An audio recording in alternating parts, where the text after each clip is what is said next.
Hey, it's Mark Lanier with your video thought for the day. I'm doing counting on my hands because this week we're looking at the first 5 books of the Bible, giving each one of them about 4 minutes of substance. So it's today, day 1, 2, 3, 4. It is the book, Genesis, Exodus, Leviticus, Numbers. Yes, Numbers. Now, the book of Numbers in 4 minutes. Are you ready? Here it is. Numbers, also called the fourth book of Moses, is a book that gets its name from the fact that it starts out with a census of the people. The people of Israel are numbered, and they're organized and structured with very specific instructions about how each of the tribes are supposed to pitch their tents. And they all pitch their tents around the center, the tabernacle, which was the moving tent that had the altar and the presence of God. The principle is set up at the very beginning of the book.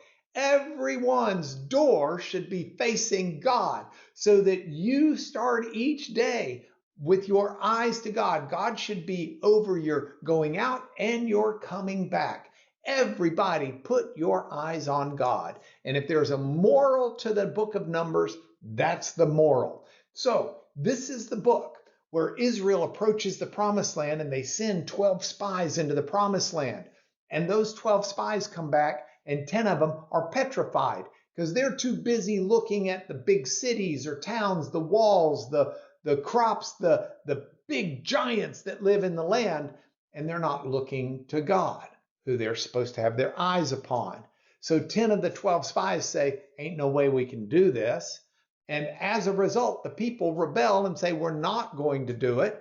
And they spend 40 years wandering around in the wilderness, hopefully learning to focus and put their focus and faith on God.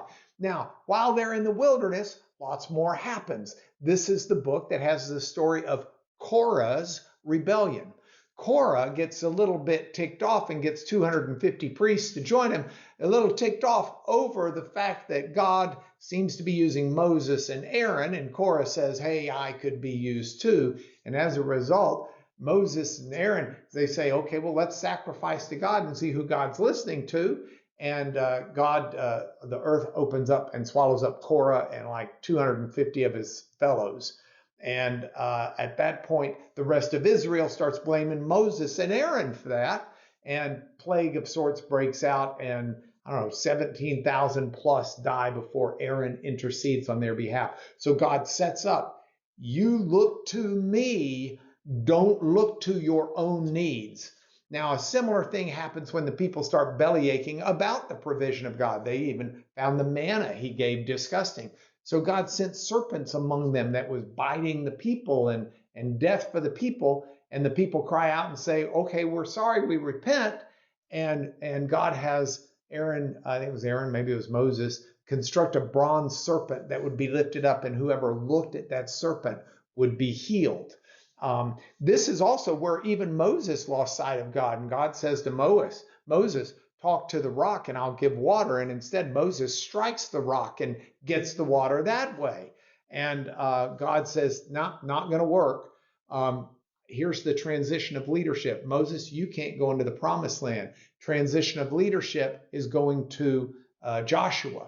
And you've got all of that packed into this book of Numbers, built around the idea of look to God. So what are 3 lessons from Numbers? Number 1, look to God. Number 2, trust God. And number 3, follow God. And those numbers make sense even to us, which is why I've made this your video thought for today.